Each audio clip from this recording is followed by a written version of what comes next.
जो है आपका दो टॉपिक है जो कि उसी चैप्टर से रिलेटेड है और एग्ज़ाम के पॉइंट ऑफ व्यू से बहुत ही ज़्यादा इम्पॉर्टेंट है। कंपलसरी है बेटा, एग्ज़ाम के अंदर कंपलसरी है। एग्ज़ाम के अंदर वो जो टॉपिक्स हैं आते ही आते हैं। तो क्या नाम है टॉपिक का, बहुत ही ज़्यादा ध्यान से सुनेंगे। टॉपिक का नाम है, एक तो है उत्पादन संभावना वक्र। उत्पादन संभावना वक्र जो है ये क्या होता है, और दूसरा जो टॉपिक का नाम है वो है सीमांत अवसर लागत। ठीक है, तो ये जो दो टॉपिक हैं बहुत ज़्यादा बड़े भी हैं। ठीक है, उत्पादन संभावना वक्र खासकर बड़ा है। तो हम यहाँ पे बात करते हैं सबसे पहले क्वेश्चन नंबर 11 की। क्वेश्चन नंबर 11 का जो कहता है कि भाई सीमांत अवसर लागत, सीमांत अवसर लागत क्या होती है। सीमांत अवसर लागत क्या होती है, तालिका द्वारा बताइए। ठीक है जी, और यह क्यों बढ़ती है, और यह क्यों बढ़ती है। ये बेटा पूरा का पूरा क्वेश्चन है, और यही क्वेश्चन इस तरीके से भी आ सकता है। इसको बेटा शॉर्ट में MOC कहते हैं बेटा इसको। ठीक है, MOC का मतलब क्या होता है, MOC का मतलब होता है marginal opportunity cost. Marginal opportunity cost कहते हैं इसको इंग्लिश में।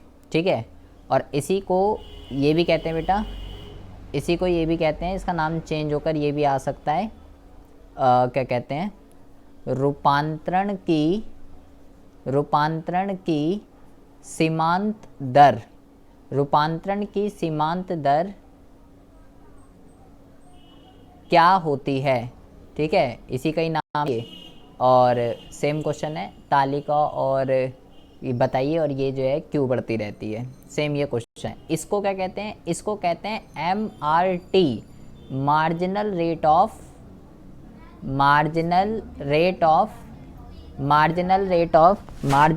ऑफ ट्रांसफॉर्मेशन कहते हैं इसको। ठीक है, मार्जिनल रेट ऑफ, यहाँ पे हम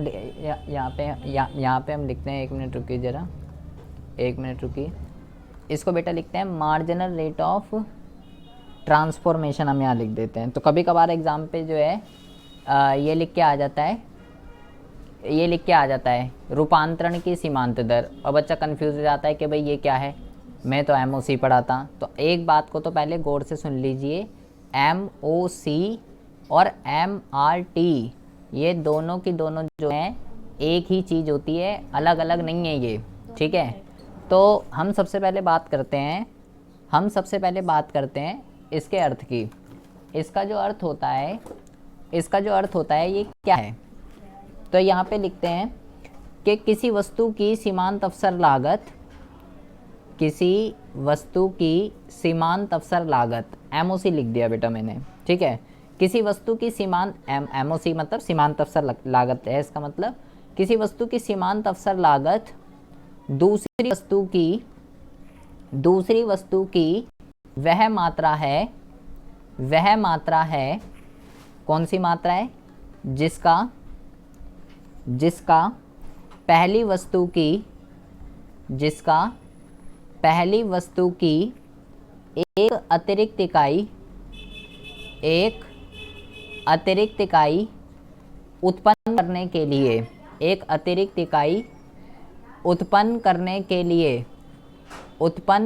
के लिए त्याग किया जाता है। ये जो है बेटा इसका फॉर्मूला, ये इसका अर्थ होता है। ये क्या कह रहा है, अभी हम इसके रिगार्डिंग जो है बात करते हैं। इसका जो फॉर्मूला होता है बेटा, इसका ये जो इसने बोला है यहाँ पे आपकी बुक में ऐसे लिखा होगा, डेल्टा वस्तु y अपॉन में डेल्टा वस्तु x, ये इसका फॉर्मूला होता है। ठीक है, ऐसे भी लिखा हो सकता है और ये ऐसे भी लिखा हो सकता है कि MOC is equal to y वस्तु की त्यागी गई मात्रा, और अपॉन में x वस्तु की बढ़ाई गई मात्रा, ये भी लिखा हो सकता है। दोनों सेम ही चीज़ें होती हैं। ठीक है, तो क्योंकि हम जानते हैं, इससे प्रीवियस क्लास में हमने पढ़ा था कि जो संसाधन जो होते हैं ना बेटा वो सीमित होते हैं। अगर हमें ये डिसीज़न लेना पड़ता है कि भाई दो वस्तुएं अगर हैं क्या उत्पादन करें, मैंने आपको बताया था। तो अगर दो हैं तो उसमें से हमें जो है बेटा क्या, अगर एक वस्तु का ज़्यादा मात्रा में उत्पादन करना है तो भाई दूसरे में कमी करनी होगी। एक ही समय पे हमें दोनों वस्तु नहीं मिल सकती क्योंकि संसाधन जो हैं वो सीमित होते हैं। ठीक है, तो इसको हमें एक तालिका से बताना है। ठीक है, क्योंकि वो एग्जाम में तालिका से ही पूछता है। अगर या तो अर्थ पूछ रहा है तो आप केवल इतना लिख सकते हो, और अगर फॉर्मूला वगैरह ये है इसका, लेकिन वो तालिका भी पूछता है कि भाई तालिका लिखिए। उसके आपको जो है यहाँ पे बनाना पड़ेगा। यहाँ पे हम एक टेबल बनाते हैं जिसमें हम लिख देते हैं संयोग।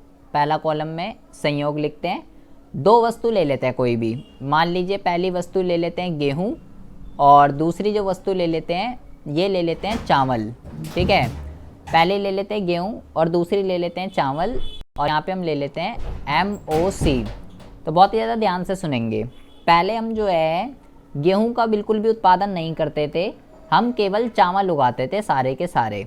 ठीक है, यहाँ पे ABCD लिख देते हैं कि ये संयोग हो गया। ए संयोग क्या हो गया, 0 और 15 का, कि गेहूँ बिल्कुल भी नहीं उग रहा, सारा का सारा चावल हो रहा है।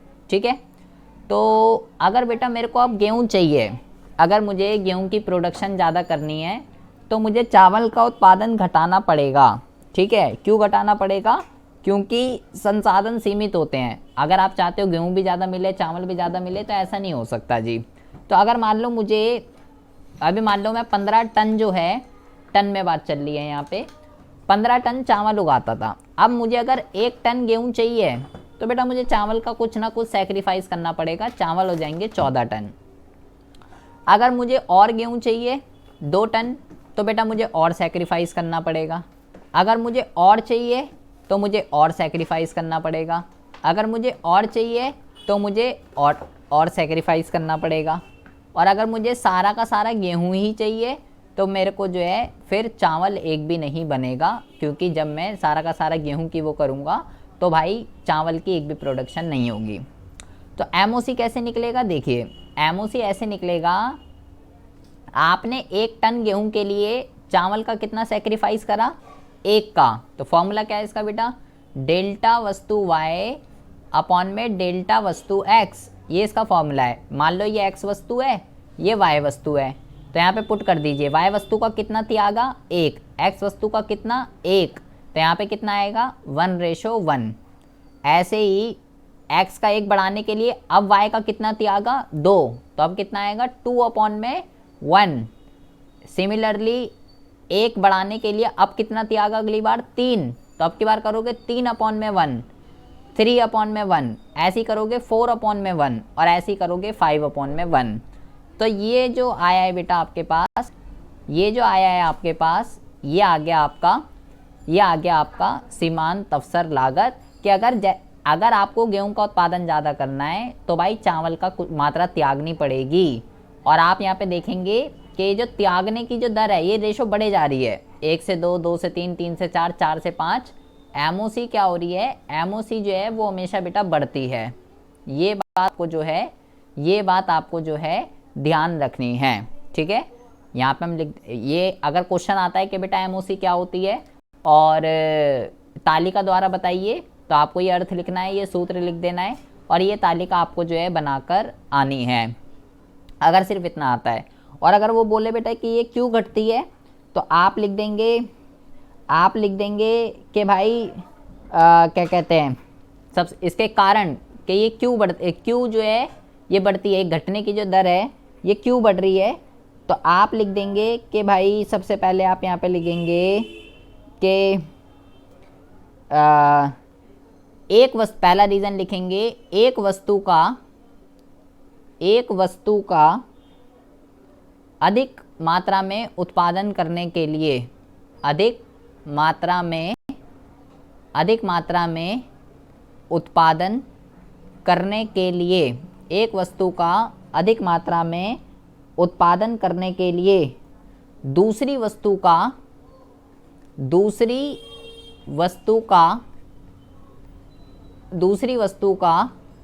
अधिक मात्रा में त्याग करना पड़ता है, ये आप लिख देंगे इसके अंदर सबसे पहला पॉइंट। और दूसरे में आप ये लिख देंगे, दूसरा आप यहाँ पे लिख देंगे कि हर संसाधन सभी वस्तु व सेवा का उत्पादन करने के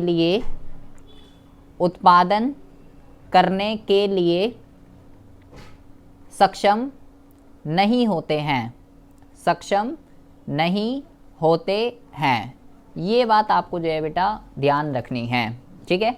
तो अगर ये क्वेश्चन आता है कि सीमांत अवसर लागत क्या होती है या रूपांतरण की सीमांत दर क्या होती है, तो यही लिखना है बेटा आपको, यही रूपांतरण की सीमांत दर है, यही सीमांत अवसर लागत है कि अगर एक वस्तु का अधिक मात्रा में उत्पादन करना है तो दूसरी वस्तु के उत्पादन के मात्रा में कमी करनी होगी। और इसका जो फॉर्मूला होता है डेल्टा वस्तु y अपॉन में डेल्टा वस्तु x होता है। और ये तालिका बनानी है, क्यों बनती है, क्योंकि बेटा देखो जैसे हर एक बंदे के अंदर सारी क्वालिटी नहीं होती है, बिल्कुल उसी तरीके से हर संसाधन में हर वस्तु के उत्पादन करने के लिए ठीक है भाई, ठीक है जी। तो उसी तरीके से क्या होता है, उसी तरीके से जो है जैसे हर बंदा है, जैसे मैं हूँ, अब मैं अगर इकोनॉमिक्स पढ़ा सकता हूँ तो इसका ये मतलब नहीं है कि मैं हिस्ट्री भी पढ़ा दूंगा, मैं फिज़िक्स भी पढ़ा दूंगा, मैं बायोलॉजी भी पढ़ा दूंगा, ऐसा नहीं है जी। जैसे हर बंदे के अंदर हर क्वालिटी नहीं होती है, बिल्कुल उसी तरीके से हर संसाधन हर वस्तु का उत्पादन नहीं कर सकता। तो ये आपको जो है ध्यान रखना है। दूसरा, ये पूरा क्वेश्चन हो गया। अब आती है अगले क्वेश्चन की बात। क्वेश्चन नंबर 12 जो है ये है बेटा उत्पादन संभावना वक्र। उत्पादन संभावना वक्र ये बेटा एक फिक्स टॉपिक है एग्ज़ाम के पॉइंट ऑफ व्यू से। इसके ऊपर क्या क्या क्वेश्चन आएंगे, क्या क्या क्वेश्चन आ सकते हैं, बहुत ही ज़्यादा ध्यान से सुनेंगे, ठीक है। मैं यहाँ लिख देता हूँ इस पर क्या क्या क्वेश्चन बनते हैं। इसका बेटा अर्थ आता है, इसकी मान्यताएं आती हैं, इसकी विशेषताएं आती हैं, इसका खिसकाव आता है, ठीक है। और इसका खिसकाव आता है, बिंदुओं का महत्व आता है, ठीक है। तो इसमें बेटा बहुत सारी चीज़ें हैं जो एग्ज़ाम में आती हैं, ठीक है। तो ये क्या है बेटा, इसका अर्थ क्या होता है, क्या है ये, तो ये सारे ही क्वेश्चन मतलब उत्पादन संभावना वक्र पे क्वेश्चन फिक्स है, आएगा ही आएगा। अब वो चाहे अर्थ आए, मान्यताएं आए, विशेषताएं आए, खिसकाव आए, कुछ भी आए, इस पे टॉपिक पे क्वेश्चन कंपलसरी आएगा ही आएगा। तो ये जो अभी हमने बेटा ये तालिका जो बनाई है ऊपर ये वाली एमओसी की, यही जो तालिका है ना बेटा, ये तालिका क्या है कि अगर मुझे दो वस्तु का उत्पादन करना है, गेहूँ और चावल, और संसाधन सीमित होते हैं, तो अगर एक वस्तु का उत्पादन अगर बढ़ाना है तो दूसरी वस्तु का उत्पादन घटाना पड़ेगा। ये हमारे पास एमओसी के वो आ गए बेटा, ठीक है। मतलब हमारे पास ये जो संयोग बना पहला 0 और 15 का बना, दूसरा जो बना बेटा वो 1 और 14 का बना, दूसरा बना 2 और 12 का, और तीसरा जो बना 3 और 9 का, ये बना 4 और 5 का, और लास्ट जो बना ये बना 5 और 0 का। ये संयोग क्या है बेटा, ये आपको समझना है। ये संयोग ये है कि अगर एक अर्थव्यवस्था के पास जितने भी संसाधन हैं और जो भी उसके पास तकनीक है, अगर वो उन दोनों का पूर्ण उपयोग कर ले, नहीं इसमें चित्र नहीं बनाना बेटा। जब सीमांत अवसर लागत पूछेगा, केवल अर्थ लिखना है, सूत्र लिखना है और तालिका बनानी है। चित्र बनाना है इसमें उत्पादन संभावना वक्र में बनाना है, PPC कहते हैं ना। दे रखा है, कोई दिक्कत नहीं है, अगर आ जाए तो बना देना अगर वो पूछता है, लेकिन चित्र नहीं पूछेगा सीमांत अवसर लागत का, उत्पादन संभावना वक्र का चित्र पूछेगा बेटा। तो मैं क्या बता रहा था कि ये संयोग क्या है, ये संयोग ये है कि एक अर्थव्यवस्था के पास अगर वस्तुओं का उत्पादन करने के लिए चाहिए होते हैं संसाधन, ठीक है, और टेक्नोलॉजी, तो अगर बेटा वो अर्थव्यवस्था अपने सारे के सारे संसाधन और टेक्नोलॉजी का पूर्ण उपयोग कर ले, मतलब कोई भी मशीन वगैरह कोई भी खाली ना रहे, सबका यूज़ हो, तो दो वस्तुओं की मैक्सिमम कितनी प्रोडक्शन हो सकती है, ये बिंदु ये शो कर रहे हैं। तो जब मैं इन पॉइंटों को ग्राफ पे रखूँगा A B C D E F, जब मैं इन पॉइंटों को ग्राफ पे रख दूंगा तो मेरे पास जो कर्व निकल के आएगा उसी को ही उत्पादन संभावना वक्र कहते हैं। देखिए क्या बोला मैंने, इसका भी मैं अर्थ लिखता हूँ। मैंने ये बोला बेटा कि एक अर्थव्यवस्था के पास, मैंने आपको नोट्स भेज दिए हैं, ठीक है, तो अर्थ मैं लिखूंगा नहीं, बहुत बड़ा है इसका अर्थ। एक अर्थव्यवस्था के पास जितने भी संसाधन हैं और जो भी तकनीक है, अगर वो अर्थव्यवस्था इन दोनों का पूर्ण उपयोग कर ले तो दो वस्तुओं की मैक्सिमम कितनी प्रोडक्शन हो सकती है, उसको जो चित्र के द्वारा दिखाता है वो बेटा पीपीसी है। जब हम इन पॉइंटों को बेटा पुट करेंगे ग्राफ पे तो हमारे पास कुछ इस तरीके की शेप आएगी, ठीक है। जैसे कि मान लो ये ए बिंदु आ गया, ये बी बिंदु आ गया, ये सी बिंदु आ गया, ये मान लीजिए ये डी बिंदु आ गया, ये ई बिंदु आ गया और ये एफ बिंदु आ गया, ठीक है। ऐसे आ जाएंगे ये सारे पॉइंट। तो जैसे मान लीजिए बेटा ये 0 और 15 है, ठीक है, और बी क्या था आपका, बी जो बिंदु है ये है आपका 1 और 14, 1 और 14। सी जो बिंदु है 2 और 12, 2 और 12। एंड डी जो बिंदु है 3 और 9, 3 और 9। और ई जो पॉइंट है ये है 4 और 5। और एफ जो पॉइंट है ये है बेटा आपका 5 और 0। तो वो जो बिंदु आए हमारे पास, जब मैंने उनको ग्राफ पे प्लॉट कर दिया तो ये जो चित्र बना है बेटा आपके पास, यही चित्र जो है ये क्या है, पीपीसी, उत्पादन संभावना वक्र, यही है बेटा। क्या बता रहा है ये कि एक अर्थव्यवस्था के पास, बहुत ज़्यादा ध्यान से सुनेंगे, एक अर्थव्यवस्था के पास जितने भी संसाधन हैं, वस्तुओं का उत्पादन करने के लिए दो चीज़ें चाहिए होती हैं। एक चाहिए होता है संसाधन और एक चाहिए होती है टेक्नोलॉजी। इन दोनों का यूज़ करके उत्पादन होता है। तो एक अर्थव्यवस्था के पास जितने भी संसाधन हैं, मतलब जितनी भी मशीनें वगैरह हैं, जो भी टेक्नोलॉजी वगैरह उसके पास है, अगर वो बेटा इनका पूर्ण उपयोग कर ले, पूर्ण उपयोग का मतलब क्या है कि कोई भी मशीन खाली नहीं रहे, वेस्ट ना जाए, सबका यूज़ हो, सब प्रोडक्शन करें। तो एक अर्थव्यवस्था के पास जितने भी संसाधन हैं और जितनी भी तकनीक है, अगर वो उनका पूर्ण उपयोग कर ले तो दो वस्तुओं की मैक्सिमम कितनी प्रोडक्शन हो सकती है, मैक्सिमम उत्पादन कितना हो सकता है, उसको जो ग्राफ से जो शो करता है, चित्र के द्वारा जो शो करता है, उसको बेटा पीपीसी कहते हैं, उत्पादन संभावना वक्र। ये आपको जो है ध्यान रखना है। अगर वो आपसे पूछे कि भाई इसकी विशेषता बता, इसकी विशेषताएं क्या होती हैं, तो इसकी बेटा केवल दो ही विशेषता होती है। सबसे पहला, ये जो है मूल बिंदु की ओर नतोदर होता है, ये इसकी सबसे पहली विशेषता होती है। अब आप बोलेंगे जी नतोदर क्या होता है, ये जो होता है बेटा ये मूल बिंदु होता है, ठीक है। और ये जो शेप बन रही है ये वाली, देखो कर्व, या तो जैसे दो शेप होती है बेटा, या तो कर्व ऐसे बनेगा, या जो कर्व है या वो ऐसे बनेगा, है ना। ये जो होती है इस कहते हैं नतोदर, ठीक है। और ये जो शेप होती है जैसे तटस्था वक्र होता है ऐसा, इसको कहते हैं उन्नतोदर। तो पीपीसी कैसा होता है, पीपीसी होता है नतोदर। और दूसरा आप लिखेंगे कि ये जो है बाएं से दाएं नीचे की ओर ढालू होता है, नीचे की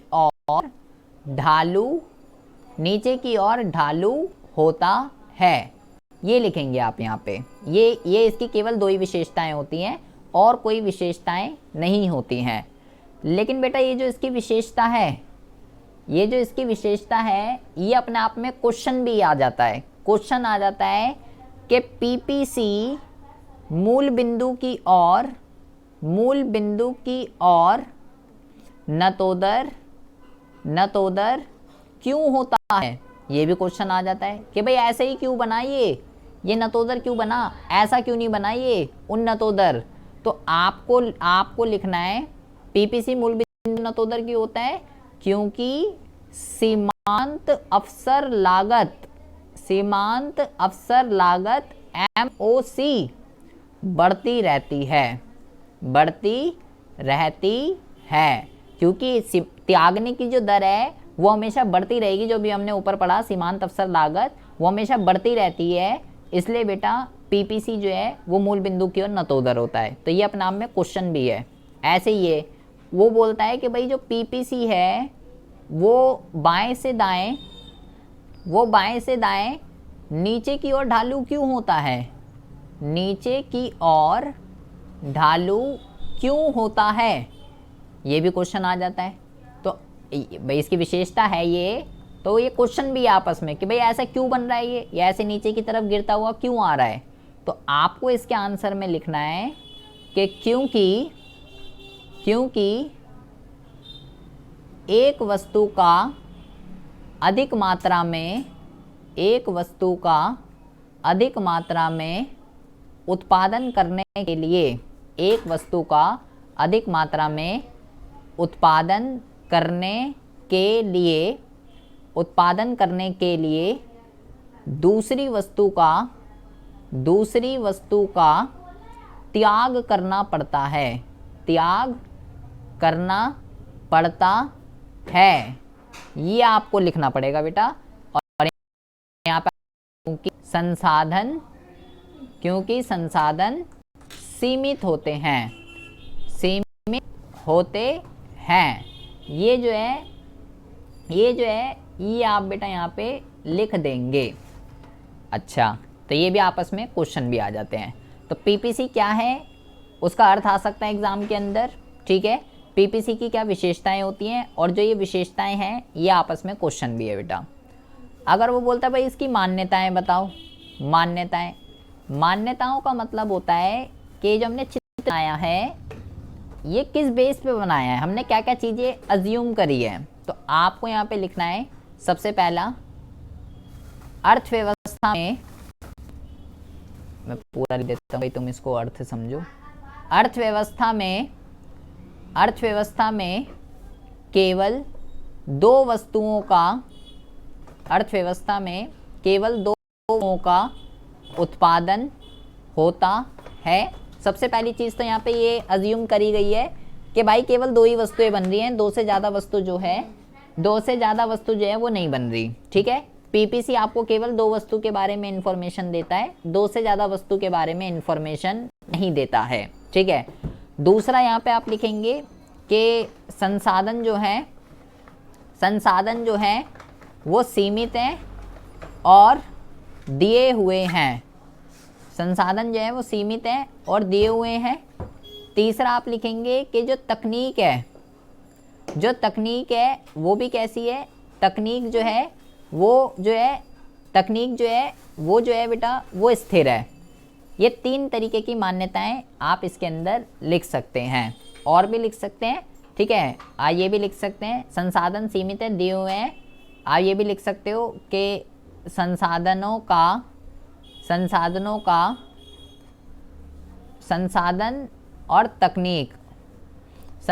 और तकनीक का पूर्ण उपयोग हो रहा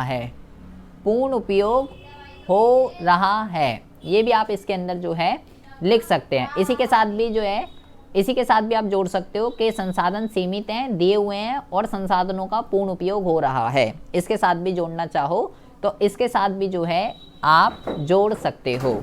तो अर्थ हो गया, विशेषताएं हो गई, इसकी मान्यताएं हो गई, ठीक है बेटा। आपको ये ध्यान रखना है, यहाँ पे मैं लिख देता हूँ, आपको ये ध्यान रखना है कि पीपीसी का जो ढलान होता है ना, ढलान का मतलब क्या होता है, स्लोप। पीपीसी का ढलान कौन होता है, पीपीसी का जो ढलान होता है वो होता है एमओसी, सीमांत अवसर लागत। ढलान का मतलब क्या होता है बेटा, ढलान का मतलब होता है कि पीपीसी कैसा बनेगा ये एमओसी के ऊपर डिपेंड करता है, सीमांत अवसर लागत के ऊपर डिपेंड करता है, ठीक है। तो जो एमओसी जो होती है मार्जिनल अपॉर्चुनिटी कॉस्ट, ये या तो बेटा बढ़ती हुई हो सकती है, हमेशा बढ़ेगी, या बेटा घटती हुई भी हो सकती है, या जो है स्थिर भी हो सकती है, कुछ भी हो सकती है, ठीक है। अगर अभी मैंने आपको बताया कि हमेशा बढ़ेगी, वैसे हमेशा बढ़ती ही है, ठीक है। तो जब बढ़ती है तो कैसे बनता है पीपीसी, तो बेटा ऐसे बनता है नतोदर। लेकिन कभी कभार एग्जाम में आ जाता है कि अगर एमओसी घट रही है, होता नहीं है, लेकिन अगर घट जाए तो बेटा पीपीसी ऐसे बनेगा फिर, ऐसे। फिर बनेगा उन्नतोदर। कब बनेगा ऐसा? जब एमओसी घट रही है। और कभी कभार एग्जाम में क्वेश्चन आता है, कभी कभार एग्जाम में क्वेश्चन आता है कि पीपीसी एक सीधी रेखा ऐसे कब बनेगी? ऐसे। ये भी जो है बेटा पीपीसी ही है। तो ऐसा कब बनता है? ऐसा तब बनता है जब एमओसी जो है वो स्थिर होती है। तो ये 1 नंबर का कई बार एग्जाम में पूछा जाता है कि पीपीसी एक सीधी रेखा कब होती है? तो आपको लिखना है जब सीमांत अवसर लागत स्थिर होती है। ऐसा रियल लाइफ में पॉसिबल नहीं है, हमेशा पीपीसी ऐसे ही बनता है, लेकिन ये दोनों क्वेश्चन स्थिर वाला कई बार एग्जाम में पूछ लिया जाता है। समयकाल क्या होता है? क्या होता है? समयकाल अल्पकालीन होता है। समय काल का मतलब होता है टाइम पीरियड। एक क्या लिखा हुआ है? अल्पकालीन में होता है या फिर दीर्घकालीन में? बेटा क्या अल्पकालीन में? समय काल का मतलब होता है टाइम पीरियड। इसमें एक होता है शॉर्ट रन, एक होता है लॉन्ग रन। तो आप किस रिगार्डिंग पूछ रहे हैं? क्वेश्चन क्या है आप ये बताइए। क्वेश्चन ये है कि जो मतलब इसमें उत्पादन किया जाता है वो अल्पकाल के अंदर किया जाता है या फिर दीर्घकाल के अंदर? किस में? उत्पादन संभावना वक्र के अंदर। Yes sir. ये क्वेश्चन है कि अल्पकाल में किया जाता है। यह वैसे तो बेटा ये दीर्घकाल के ऊपर है, दीर्घकाल के ऊपर है। क्वेश्चन में क्या लिखा हुआ है? वैसे तो ऐसा कभी पूछा नहीं गया है। क्या लिख एक नंबर की समयावधि अल्पकालीन रहती है। मान्यता के अंदर लिखा हुआ है। Yes sir. लिख सकते हो, बट ऐसा कोई खास कभी ऐसा कभी कुछ पूछा नहीं गया है इसके ऊपर। लिख लो अगर ऐसा है तो, बट ऐसा कभी कुछ पूछा नहीं गया है। अब इसके अंदर क्या होता है ये बेटा आपको ध्यान रखना है। अब इसके अंदर क्या होता है, यहाँ पे हम लिखेंगे बिंदुओं का महत्व। इसका मतलब क्या है इस टॉपिक का? बिंदुओं का महत्व। देखिए अभी मैंने पीपीसी बनाया था, तो ये हमारा इस तरीके का बना, ठीक है। तो यहाँ पे ए पॉइंट आया था, यहाँ पे बी आया था, यहाँ पे सी आया था, और यहाँ पे डी आया था, यहाँ पे ए आया था, और यहाँ पे एफ आया था, है ना। तो कुछ ये पीपीसी है बेटा, है ना। तो कुछ पॉइंट तो होते हैं पीपीसी के ऊपर, कुछ पॉइंट होते हैं पीपीसी के अंदर, और कुछ पॉइंट होते हैं पीपीसी के बाहर। इनको भी नाम दे देते हैं ABCDEF GHIJKL, इन सबको हमने नाम दे दिया। तो यहाँ पे आपको जो है, यहाँ पे आपको बेटा क्या ध्यान रखना है, वो आपसे पूछता है कि जो पॉइंट पीपीसी के अंदर होते हैं, जो पॉइंट पीपीसी के अंदर होते हैं वो क्या दर्शाते हैं। तो आपको ये ध्यान रखना है कि जो पॉइंट पीपीसी के अंदर होते हैं ये दर्शाते हैं कि संसाधनों का अल्प उपयोग हो रहा है। संसाधनों का अल्प उपयोग हो रहा है। अल्प उपयोग का मतलब क्या होता है कि जितने संसाधन हैं उसका हम फुल्ली यूटिलाइजेशन नहीं कर पा रहे, कुछ संसाधन ऐसे ही वेस्ट पड़े हुए हैं, उसका मतलब होता है अल्प उपयोग। और जो पीपीसी के ऊपर होते हैं, जैसे कि ए है, बी है, सी है, और ये डी है, सारे के सारे बेटा, ई बी है, एफ है, ये सब क्या दर्शा रहे हैं? ये सब बेटा ये सब क्या दर्शा रहे हैं जो पीपीसी के ऊपर होते हैं? जो पीपीसी के ऊपर होते हैं ये दर्शाते हैं संसाधनों का पूर्ण उपयोग, ठीक है। ये दर्शाते हैं संसाधनों का पूर्ण उपयोग। और जो पॉइंट पीपीसी के बाहर होते हैं ये वाले, ये क्या दर्शाते हैं? ये दर्शाते हैं संसाधनों का विकास। ये बेटा आपको ध्यान रखना है, कुछ भी एग्जाम में आ सकता है। चित्र बना देगा, कुछ पॉइंट पीपीसी के अंदर दे देगा, कुछ बाहर दे देगा, कुछ ऊपर दे देगा, बोलेगा बताओ कौन सा बिंदु क्या दर्शा रहा है। तो जो अंदर होते हैं मतलब संसाधनों का पूर्ण उपयोग नहीं हो रहा, जो पीपीसी के ऊपर होते हैं मतलब संसाधनों का पूर्ण उपयोग हो रहा है, और जो बाहर होते हैं मतलब संसाधनों के अंदर जो है वो बेटा विकास हो रहा है, ठीक है। अच्छा, अब आती है बात पीपीसी में खिसकाव। पीपीसी में खिसकाव जो है वो कब और कैसे कैसे हो सकता है? देखिए पीपीसी के अंदर जो खिसकाव है, इसके जो कारण है बेटा, इसके जो कारण है पीपीसी को खिसकाने के लिए, वो बेटा केवल 2 ही कारण है। क्या? पहला जो है वो है संसाधन, और दूसरा जो है वो है तकनीक, या है संसाधन या है तकनीक। इन्हीं की वजह से पीपीसी खिसकता है। देखिए कैसे खिसकेगा, जैसे मान लीजिए ये हमारा पीपीसी है, ठीक है, तो ये बेटा इधर भी आ सकता है, ठीक है, राइट वर्ड भी शिफ्ट हो सकता है, और ये जो है लेफ्ट वर्ड भी शिफ्ट हो सकता है, इधर भी जो है इधर भी शिफ्ट हो सकता है। तो कब उधर जाएगा कब इधर जाएगा, इसको कहते हैं दाईं ओर, ठीक है। कब जाएगा ये, जब संसाधनों में वृद्धि हो रही है। और इसको क्या कहते हैं, इसको कहते हैं बाईं ओर। बाईं ओर कब जाएगा, जब संसाधनों में कमी हो रही है। या तो संसाधनों में वृद्धि कमी हो रही है तो आपका पीपीसी जो है वो खिसक जाता है, या आपकी जो तकनीक है, आपकी जो टेक्नोलॉजी है, उसकी वजह से भी पीपीसी खिसक सकता है। जैसे कि इधर कब आएगा, राइट वर्ड भी जा सकता है, और राइट वर्ड भी जा सकता है, और लेफ़्ट वर्ड भी जा सकता है। इधर भी शिफ्ट हो सकता है ये, और इधर भी हो सकता है। तो इसको क्या बोलेंगे, इसको हम बोलेंगे वही दाईं ओर। तो दाईं ओर कब आएगा, जब आपकी जो तकनीक है वो नई हो जाएगी। नई तकनीक जब आ जाती है तो पीपीसी आपका दाईं ओर चला जाता है। और बाईं ओर कब आएगा, बाईं ओर जो है तब आएगा जब आपकी जो तकनीक है वो क्या हो जाती है, वो आपकी जो है पुरानी हो जाती है। जब आपकी तकनीक पुरानी हो जाती है तो बेटा ये जो है ये आपका बाईं ओर जो है खिसक जाता है। तो ये भी एक इम्पॉर्टेंट वो है कि पीपीसी में जो खिसकाव है कब होता है, कब ये दाईं ओर खिसकता है, कब ये बाईं ओर खिसकता है। तो ये जो है खिसकाव वाला भी आ सकता है, बिंदुओं का महत्व आ सकता है, इसका ढलान आ सकता है, इसकी मान्यताएं आ सकती हैं, इसकी विशेषताएं आ सकती हैं, इसका अर्थ जो है आयत सकता है बेटा। तो अर्थ है, मान्यताएं हैं, विशेषताएं हैं, खिसकाव है, बिंदुओं का महत्व है, ये सारी चीज़ें मैंने आपको बताई है।